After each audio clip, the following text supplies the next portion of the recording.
కాంగ్రెస్ సర్కారుపై అడ్డగోలు ఆరోపణలు చేస్తే ఊరుకునేది లేదని హెచ్చరించారు మంత్రి జూపల్లి కృష్ణారావు. బీఆర్ఎస్ నేతలు కేటీఆర్, హరీష్ పోటీపడి సమావేశాలు పెడుతున్నారని హైదరాబాద్ గాంధీ భవన్లో విమర్శించారు. బీఆర్ఎస్ హామీలు నిలబెట్టుకోకపోవడంతోనే ప్రజలు తిరగబడ్డారని చెప్పారు. అసెంబ్లీ సాక్షిగా బీఆర్ఎస్ అప్పుల కుప్ప బయటపడిందని చెప్పారు.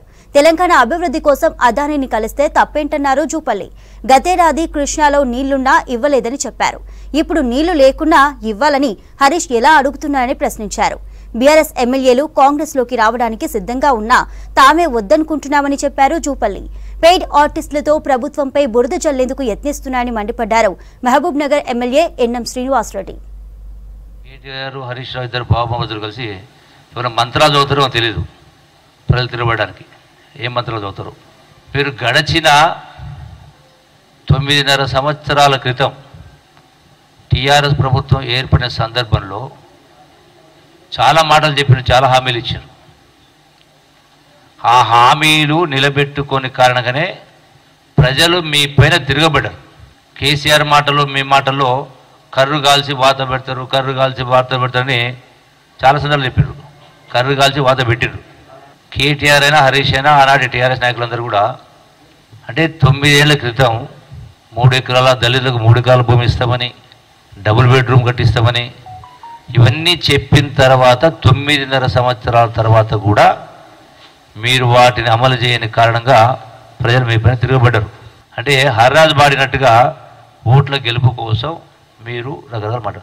మరి మేము పెట్టినవి ఇప్పుడు చెప్పిన 6 గంటలు అమలు చేయలేకపోతే మరి మీరెట్లా చేస్తామని పెట్టినవన్నీ కూడా మాట్లాడితే కొద్దిగా ఇంగిత జ్ఞానం ఉండాలా?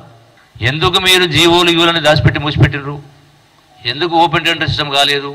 అంటే 10 సంవత్సరాల అధికారులు ఉండి కూడా ఏ ఒక్కటి కూడా అమలు చేయలే. ఇప్పుడు కాదు అప్పుడు అనగా ఏదో కొంగజప చేస్తూ ఉన్నారు. మళ్ళీ ఎప్పుడు అధికారం వస్తుంది అంటే ఈ పార్లమెంట్లో మీకు సీట్లు వస్తాయని, కింద ఓట్లు వస్తే కదా సీట్లు వచ్చేది. 3 నెలల తర్వాత రేపు పార్లమెంట్ ఎన్నికల్లో డెఫినెట్గా పక్క బయట కూడా 2-3 ఇస్తే ఇవ్వచ్చు ప్రజలు. డెఫినెట్గా మీరు జరిగేది అదే. మీరు మనం చూడలేదా? 100 కోట్లు గుమ్మరిచ్చారు ఈ రోజున బీఆర్ఎస్ పార్టీని బతికించుకోవడం కోసం. అంటే అంటగా అవుతూ ఉన్నారు బీజేపీ. అయినా ఏమంటున్నారు? కాంగ్రెస్ బీజేపీ కలిసిందని మాట్లాడుతున్నారు. అంటే ఉల్టా చోరు కోతువాళ్ళకి అంటున్నట్టుగా మీరు గడిచిన మీరు పార్లమెంట్లో బిల్లులు చూసినా, కవిత కేసు చూసినా, ఇంకోటి చూసినా టోటల్గా కలిసి ఉందని ప్రజలు మొత్తం అర్థమైంది. కాబట్టి బొందు పెట్టి కార్యక్రమం చేశారు. గతంలో కేటీఆర్ ఇంత హంగామాతోటి పెద్ద పెద్ద అడ్వర్టైజ్మెంట్లు వేసుకొని సాధిస్తున్నా అని చెప్పి దావోస్కు పోతే ఇప్పటి వరకు రాని ఇన్వెస్ట్మెంట్లు కేవలం మన రేవంత్ రెడ్డి గారు మొదటి పర్యటనలోనే పెద్ద పెద్ద గ్రూప్స్ ఇండియాలో, ఒక టాటా కావచ్చు, అదానీ కావచ్చు, 37,000 కోట్ల రూపాయల ఇన్వెస్ట్మెంట్ ప్రపోజల్స్ ఎంఓయూ అయ్యింది. ఇక ఏం స్టార్ట్ చేసిండ్రు?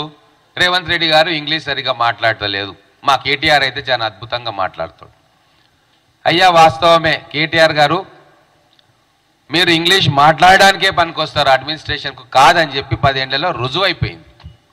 మా రేవంత్ రెడ్డి గారు నీలాగా ఆక్స్ఫర్డ్లోనో, అమెరికాలోనో, అక్కడనో ఇక్కడనో చదువుకోలే. గ్రామీణ వాతావరణంలో, గ్రామీణ కాలేజీలలో, వనపర్తిలో చదువుకొని వచ్చి ఇక్కడ స్వయం కృషితోటి ప్రజల కోసం ముఖ్యమంత్రి అయ్యిండు, పేద వర్గాల కోసం పనిచేస్తున్నాడు. తెలంగాణ ప్రజలు మిమ్మల్ని బండకేసి కొట్టినరు, స్వయంగా కేసీఆర్ గారిని ఓడగొట్టినరు, మంత్రులందరినీ కూడా నేలకేసి కొట్టినరు. అంటే మీరు అప్రజాస్వామిక పాలన చేసినరు, మీ పాలనను ప్రజలను మెచ్చలేదు.